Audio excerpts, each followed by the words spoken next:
Honneur à vous les frérots, j'espère que vous allez bien et bienvenue sur Fumigène.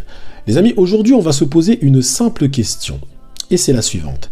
Est-ce que c'est normal, est-ce normal de pleurer pour un manga? Je réagis à, on va dire, une actualité qu'il y a eu sur Twitter, où effectivement, donc un YouTuber qui s'appelle One Piece Passion a pleuré, hein, il a pleuré effectivement pour une scène émouvante dans One Piece, mais c'est pas le seul, hein, c'est pas le seul, il y a d'autres YouTubers qui ont déjà pleuré sur leurs vidéos, pour One Piece ou même d'autres mangas, et finalement, il y a un autre influenceur, je connais pas, je me souviens plus de son nom, qui finalement s'était un petit peu moqué de lui, on va dire, sur la toile. Ça a fait une réaction en chaîne, et moi finalement je vais pas centrer ma vidéo sur ce problème là. Moi j'aimerais encore une fois regarder ça d'un point de vue on va dire un peu plus large et me poser la question sur est-ce que c'est normal, est-ce que c'est bien, est-ce normal de pleurer pour un manga selon vous? Bah écoutez, je vais vous donner ma réponse, encore une fois, mon interprétation comme d'habitude en vidéo. Alors déjà, concernant le cas One Piece Passion, parce que même si je vais pas passer une grosse partie de ma vidéo sur ça, mais je vous donne quand même mon avis sur cet influenceur qui a pleuré. Moi, je comprends. Je comprends pourquoi. Et je vais vous expliquer. One Piece Passion, je pense qu'il est à peu près de la même génération que moi, je pense. Peut-être un peu plus âgé, je sais pas, mais en tout cas, je pense qu'on est à peu près dans la même génération. Et je pense que One Piece, c'est un manga qui l'a accompagné. Donc je pense que One Piece, pour lui, c'est extrêmement important. Il a évolué, il a grandi avec, donc je pense que One Piece, ça lui a apporté beaucoup dans sa vie de tous les jours. Ok? Et donc moi je comprends pourquoi, parce que vous savez, moi je suis de la génération Club Dorothée. Et il y a des œuvres, Dragon Ball, Senseiya, Dino Daiboken, même si ça a été arrêté assez vite, mais il y a des œuvres qui ont vraiment, on va dire, ont une saveur différente pour moi, et c'est tout simplement émotionnel, parce que en fait je suis rentré dans le monde du manga avec ces œuvres là, donc pour moi effectivement il y a un intérêt supérieur. Vous voyez, quand on parle de Dragon Ball pour moi ça me rappelle mon enfance. Vous voyez, je vous ressors mes tomes, les vieux tomes, machin et tout, les tout petits tomes, etc. Les premiers tomes qui étaient sortis, il me semble, en France d'ailleurs. Donc voilà, Dragon Ball, faut vous dire que pour moi, c'est normal que ce soit mon manga préféré. Je suis rentré dans le monde du manga avec. Donc, il y a des personnes qui disent, oui, mais Dragon Ball, t'as vu, le scénario, il est pas ouf, machin. Non, mais en fait, comprenez les mecs. Tu rentres dans le monde du manga avec ça, c'est-à-dire que tu découvres, c'est la porte. C'est ce qui ouvre la porte après aux autres. C'est ce qui te fait kiffer après l'univers derrière. Vous voyez ce que je veux dire? Donc c'est normal que pour toi, à tes yeux, ça a un niveau supérieur. Et en plus, après, quand tu apprends que c'est le père du shonen, tu comprends que c'est le père du shonen parce que tu arrives maintenant à décoder les codes scénaristiques et narratifs du monde du manga, et tu t'aperçois que finalement, Dragon Ball, il y a énormément de choses de Dragon Ball qui ont été réutilisées, surtout dans les scènes de combat, etc., dans les chorégraphies et tout de Toriyama. C'était un génie à ce niveau-là. C'est un génie à ce niveau-là.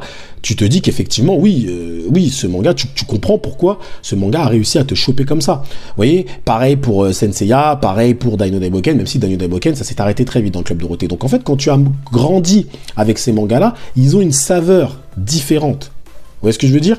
Et quand tu as connu aussi l'évolution du monde du manga, c'est pas la même chose. Je l'ai dit dans une de mes vidéos, vous avez des personnes qui rentrent dans le monde du manga, qui rentrent avec les scans. Ils lisent que des scans.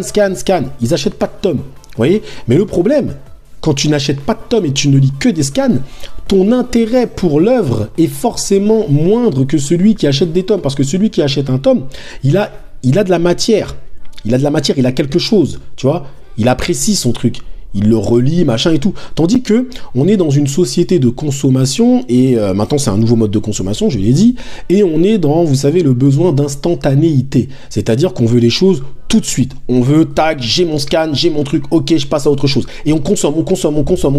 C'est un peu comme ça que ça se passe. Et en fait, cette génération qui consomme énormément de scans, hein, et qui finalement n'achète pas beaucoup de tomes, bah, ne comprend pas, en fait, on va dire, les émotions que peut-être des anciens lecteurs vont avoir sur une œuvre. Tout simplement, ils ne les comprennent pas parce qu'ils sont dans un autre mode de consommation. Il y a des gens qui ne comprennent pas pourquoi je kiffe autant Dragon Ball. Il y a des gens qui ne comprennent pas pourquoi je kiffe autant Dai. Ils se disent, mais pour eux, c'est pas ouf. Parce que pour eux, ils sont dans cette consommation, excessive ou pas, mais dans cette surconsommation de mangas en scan, tac, tac, tac, il en faut le plus possible, et ils comprennent pas quand ils vont avoir une personne qui va te dire, non mais ça c'est mon œuvre, je la kiffe, je fais ça pour elle, ils comprendront pas. Après attention, tu as quand même, attention, tous les lecteurs de scan ne se ressemblent pas, tu as des lecteurs de scan qui ont une passion monstrueuse pour l'œuvre et derrière il rachète les tomes, etc., etc. Attention, je précise bien, je te parle d'une catégorie de personnes, je ne parle pas de tous les lecteurs de scan, évidemment. Donc, pleurer pour un manga, bah moi j'ai envie de dire que pleurer pour un manga, je trouve que c'est beau. Je trouve que c'est beau parce que ça veut dire que finalement, le message de l'auteur te touche à tel point que tu en arrives à pleurer. Vous savez, les auteurs, les scénaristes et les mangaka, bref, les dessinateurs, scénaristes, tout ce que vous voulez, les mangaka, c'est leur but, hein. C'est leur but, c'est de vous toucher, c'est de vous faire rire, c'est de vous faire pleurer, c'est de vous énerver, c'est ça leur but, hein. Lorsqu'ils font leur histoire, leur but c'est de transmettre des émotions. Donc lorsqu'un lecteur pleure devant One Piece, Oda il a réussi. Oda il a réussi son taf, parce qu'il a réussi à te transmettre toutes ces émotions. Donc moi je trouve que pleurer pour un manga, je trouve que c'est beau. C'est beau. Moi effectivement, ça ne m'est jamais arrivé, mais j'ai déjà été très touché par certaines scènes. La mort de Jiraiya, par exemple. Je trouvais que c'était incroyablement raconté. C'était vraiment magnifique. Alors, j'ai pas pleuré. Voilà. Parce que moi, en fait, pourquoi je n'arrive pas à pleurer? Parce que j'ai cet esprit un peu pragmatique qui m'empêche de me dire que cette histoire est réelle. Même si les personnages sont tellement bien écrits qu'ils font réel, j'ai cette barrière pragmatique dans ma tête qui me dit, mais je sais que c'est pas vrai. Donc, j'arriverai pas à passer le cap. Vous voyez ce que je veux dire? Mais par contre, j'irai jusqu'à un seuil d'émotion émotionnelle qui peut aller très très loin. Ça va me toucher. Parce que je me dis, putain, il est fort l'auteur. Il est très très fort. Mais j'irai pas jusqu'aux pleurs. Vous voyez ce que je veux dire? Mais c'est moi. Mais il y a quelqu'un d'autre qui n'a peut-être pas cette barrière-là, comme moi, et qui lui ira jusqu'aux pleurs. Et c'est bien. Parce que ça veut dire qu'il sera touché par le message de l'auteur. Donc moi, je trouve que c'est une bonne chose. Par contre, c'est une bonne chose, oui, d'un côté, mais attention. Parce qu'il ne faut pas confondre fiction et réalité. Et je vois quand même sur la toile des gens qui confondent la fiction et la réalité. Ok? Donc, les personnages de manga sont des personnages imaginaires.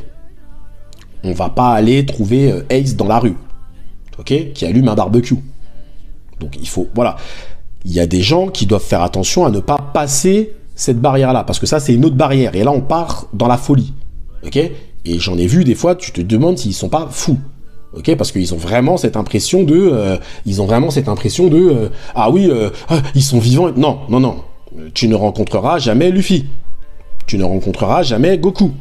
Voilà, ce sont des personnages imaginaires. Donc il ne faut pas passer ce cap-là parce que ce cap-là te fait passer dans la folie. Et donc il faut quand même rester, on va dire, raisonnable dans ta passion. Il y a un cap dans lequel il ne faut pas aller. Ou il ne faut pas exagérer, tout simplement. Donc c'est beau, oui, mais attention.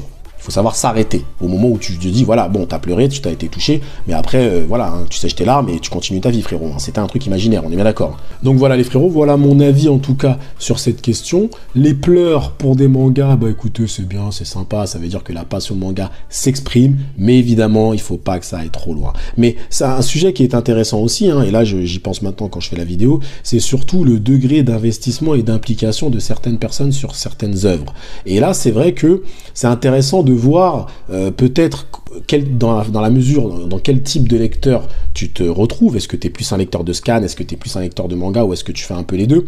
Et finalement de faire une corrélation, de se dire est-ce que les lecteurs de scan ont, on va dire, un intérêt supérieur pour les œuvres, ou est-ce que les lecteurs de manga ont un intérêt supérieur? Ou est-ce que je veux dire, vous voyez un peu l'idée, c'est de se dire en fait que est-ce que les gens qui consomment énormément de scan ont encore cet intérêt, ces émotions, est-ce qu'ils ressentent encore des émotions lorsqu'ils lisent des mangas, ou est-ce qu'ils sont dans la surconsommation, vous voyez? Ou est-ce que c'est le lecteur de manga qui a peut-être lu tellement de mangas qu'il a plus d'émotions, ou est-ce qu'il en a plus que les autres? Ça c'est intéressant, vous savez, c'est ça d'ailleurs, je finirai cette vidéo sur ça.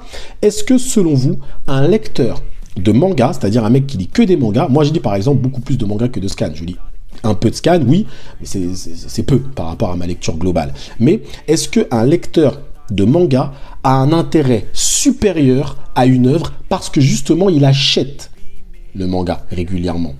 Ou est-ce que selon vous, le lecteur de scan a lui un intérêt supérieur à l'œuvre parce que ben voilà, il consomme le scan et il kiffe plus? Selon vous, voilà, est-ce que ça peut être un débat très intéressant? Bah dites-moi vous en zone commentaire ce que vous en pensez, répondez selon vous. Après, il y a toujours de la nuance, parce que quand je dis lecteur de scan, il y a des mecs qui lisent des scans, mais derrière ils achètent des mangas, donc il peut être un peu des deux. Mais est-ce que le scan ne pousse pas finalement au désintérêt d'une œuvre plus rapidement que le manga? Bonne question les frérots. tac, tic-tac. En tout cas, merci à vous d'avoir suivi cette petite vidéo jusqu'au bout. Prenez soin de vous et que l'honneur soit avec nous.